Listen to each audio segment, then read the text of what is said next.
Evening everyone. It is a Tuesday evening here in very wet England today. I've just come back from the gym and got completely soaked, as you can probably see. But I had to film this video as soon as I got back from the gym because I almost fell off the treadmill today. On this occasion, it wasn't due to my appalling fitness. It was due to an interview that I was listening to whilst running, which involved George Groves on IFL TV. If you haven't already, I'd advise you checking it out. About a week ago, maybe even less than a week ago, 4 or 5 days ago, I filmed a video and it was entitled something like "Time to Come Off the Fence, My Thoughts on Amir Khan." Well, this video is going to be titled something similar, "Time to Come Off the Fence, My Thoughts on George Groves." And in that video about Amir Khan, I said that I've been a huge Amir Khan fan for a long time. But ahead of being an Amir Khan fan, I'm a boxing fan, and I want the best for the boxing fans and for the boxing sport. Now, it's actually a similar story here. I'm a big fan of George Groves, at least I have been. I grew up not far from George Groves. I've followed his career for a very long time. I picked him to beat James DeGale. I bet on him to beat James DeGale. I've been to his fights, I've watched a lot of his fights. I'm a real big fan of George Groves historically. But for me, this persona that he has taken on these days, and this interview he's done with IFL TV, is becoming unbearable. Now, again, I'm not going to quote directly. If you want to hear the exact transcript, the interview's gone up today on IFL TV, so you can track it down yourself. But to paraphrase, the interviewer, who I think is James Helder, asks him something to the effect of, have you got a new training team? How's that all going? And I believe his first line is something very similar to, yeah, Paddy Fitzpatrick. He just wasn't up to the job. Paddy Fitzpatrick, he just wasn't up to the job. Later on in the interview, he says something like, looking back on it, Paddy Fitzpatrick's corner work cost me that Badou Jack fight and could have cost me my career. Now, again, just to put a disclaimer on it, I'm not quoting, I'm paraphrasing, but it is something to that effect. Paddy Fitzpatrick, he's not up to the job, followed by his corner work was so poor it cost me the fight. Something to that effect. Now, one thing that I'm a big believer of personally is accountability. I try and avoid blaming others for things that go wrong in my own life, professionally, personally, otherwise. I think individual accountability is a really good sign of quality in an individual, and that's in any line of life, work, boxing, whatever. And for me, these comments are, absolutely terrible. I understand that George Groves and Paddy Fitzpatrick may have had some fallout. I understand that there was potentially a large amount of money involved. And I understand that clearly they now have their professional differences. But even if he now dislikes Paddy Fitzpatrick, and even if he wants to have a go at him, these comments show a complete lack of accountability. And I think this is why George Groves is failing in his professional career. Because instead of looking at what went wrong in the Carl Froch 1 fight, he blamed the referee. Instead of looking at what went wrong in the Carl Froch 2 fight, he blamed a once-in-a-lifetime punch. Instead of looking at what went wrong in the Badou Jack fight, he said that his trainer cost him the fight. Where's the personal accountability? At the end of the day, there's only so much the trainer can do. You could be the best trainer. I don't care if Emmanuel Stewart was training me. I wouldn't win the light heavyweight championship of the world because I'm not a good fighter. This is basics. No matter how good or how bad Paddy Fitzpatrick was, George Groves was the man in the ring. And fundamentally, a lot of the errors need to be attributed to George Groves. He needs to be personally accountable. And I think this is why he's able to carry on with this arrogant persona, because he genuinely believes that all the misfortune and all the losses that have affected him in his career are down to other people. Paddy Fitzpatrick, Howard Foster. And I don't think he's going to improve as a fighter till he addresses that. You know, why did he sign with Paddy Fitzpatrick in the first place? Well, I remember him signing with Paddy Fitzpatrick. I remember it was a big story at the time. The truth was he had a big falling out with Adam Booth. You know, George Groves was becoming this businessman, promoting other fighters, you know, wanting to be, you know, self-promoted, wanting to be managed by himself, you know, all of this kind of chat. You know, George Groves was becoming quite a big deal. And a lot of people were suggesting that the reason he split up with Adam Booth is because he didn't want to pay Adam Booth's training fees. So I remember at the time he said he went to Paddy Fitzpatrick, I think he even said his mate Paddy, and asked him to help him out with pads and stuff. You know, Paddy Fitzpatrick hasn't applied to be George Groves' trainer. At the end of the day, when George Groves went and asked Paddy Fitzpatrick to train him, he knew that Paddy Fitzpatrick didn't have a long resume and CV of training world champions. He knew that Paddy Fitzpatrick's professional boxing record wasn't the greatest of all time. But in order to get a better deal, presumably, and because he'd stitched himself up by dumping his grade A trainer before the biggest fight of his life, he asked his mate to help him out. You know? I mean, he knew that Paddy Fitzpatrick was new to the game at this level, you know, world title level. He knew that he didn't have that history, but he asked him to help out as a mate.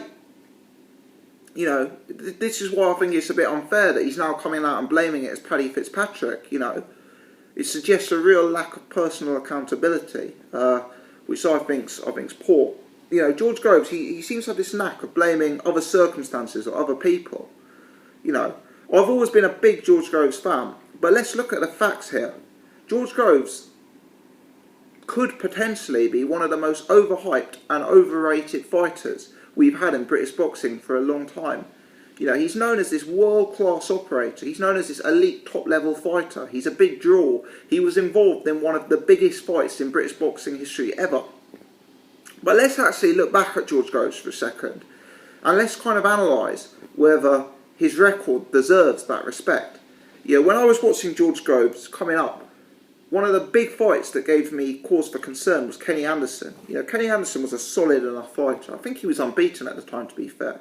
But he dropped George Groves heavily in that fight. You know, that wasn't a flash knockdown.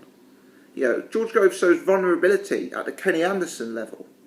You know, at Paul Smith level, he disposed of Paul Smith in relatively good fashion. But Paul Smith rocked him bad in that fight. You know, and Paul Smith isn't a power puncher at all.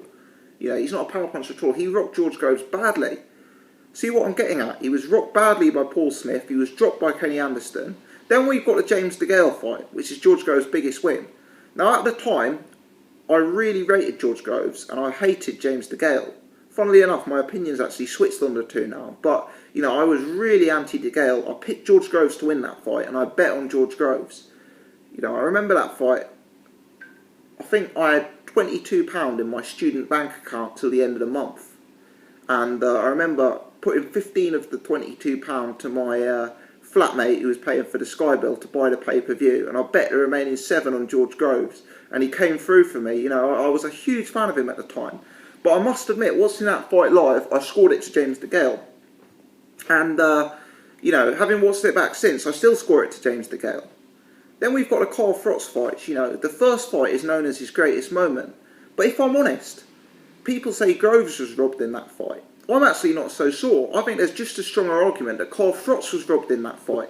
Had that fight not been stopped prematurely, and it was stopped prematurely, I'm sure Frost would have stopped him. You know, Frost is a 12-round fighter. Frost is a 15-round fighter. He's famous for coming on strong. We've seen Frost sweep the late rounds in fights time after time after time. Andre Durrell. We've seen him come in the 12th round and drop Jermaine Taylor and knock him out. You know, George Groves is a fighter with a chin problem and a stamina problem, and Carl Frost was starting to go on strong. Had Howard Foster not stopped that fight, I honestly think Frost would have finished him. I honestly do. I think there's an argument that the real robbery in that fight, Frost was the victim, not George Groves. You know, the second Frost fight, he got knocked out badly, like horrifically. You know, then we saw him drop down a level, really struggled with Christopher Rebrasse. Callum Smith did a better job on Rebrasse than George Groves. Really struggled with Dennis Douglin, you know, gave him all he could handle for a few rounds. Stepped up again to Badu Jack and lost. You know, Badou Jack is a real solid fighter, but he's not Carl Frost level or Andre Durrell level or James the Gale level for me. You know, he's not that slick, not that skilled.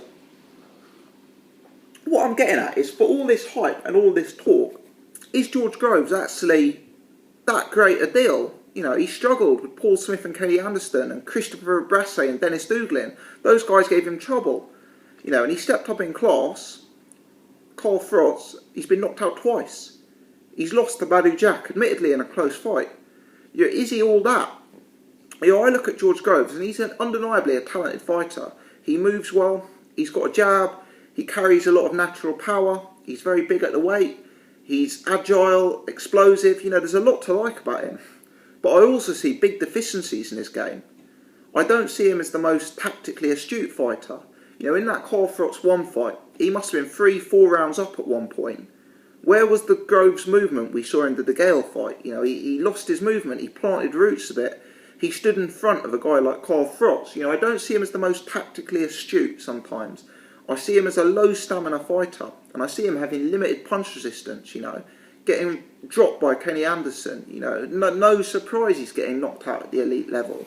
You know, I don't want to really put the guy on blast, but if George Groves looked a bit closer to home, he could have another crack at the world level and maybe become that elite fighter. You know, if he addressed some of the efficiencies in his game, if he addressed the fact that maybe he isn't a natural super middleweight and needs to be fighting at light heavyweight, you know, if he addressed the fact that he isn't the most tactically astute, so he should stop playing big businessman and, you know, maybe try and get with a trainer who can teach him tactics. And I'm not talking Shane McGuigan either. He's not a, you know, he's got, I'm sure he knows his stuff, but he's got no track record of huge tactical assaults on world titles previously, has he? You know, he was doing well with Adam Booth, but he got too big for his boots. And I really think George Groves is damaging his career. And I think his inability to learn from his mistakes, and I think his inability to look at his flaws and address where he's going wrong, makes him far less likely to reach the peaks he could hit in boxing. You know, far less likely. I genuinely believe George Groves is walking into this fight thinking, oh, it's alright, Paddy Fitzpatrick ruined the last fight for me. You know, I'll be fine now. And you know what? He'll probably knock out this Andrea De Luisa. I'll do a video on that as we get closer to the fight, but this guy isn't at his level. So he probably will just have the skill to knock him out. And, you know, then he'll be thinking, oh, I'm back now, got a new guy in my trainer, look what happens when I'm not with Paddy Fitzpatrick. But as he goes up to elite level, as we've seen from his CV, unless he makes fundamental change in his game, he will get exposed. He will get exposed. Right now, the George Groves I'm seeing doesn't beat Arthur Abraham, doesn't beat James DeGale, doesn't beat Badou Jack. You know, he's not performing at that level. He doesn't have the punch resistance, he doesn't have the stamina, and I think he even lacks the tactics. You know, I don't think he's the best tactical fighter in ring. Yet, the guy genuinely believes he's a hard luck story. Howard Foster's ruined his career. Paddy Fitzpatrick's ruined his career. I used to be a massive George Groves fan, and I'm still interested in seeing him fight, don't get me wrong, but for me this just leaves a bitter taste in the mouth. And like Amir Khan, I think he needs to stop with some of the ego, stop with some of the chat, stop blaming others, and be accountable. Doesn't matter who his trainer is, he's the one in the ring, and he needs to make the adjustments. Let me know your thoughts. If you've enjoyed this video, give me a thumbs up. Appreciate you watching.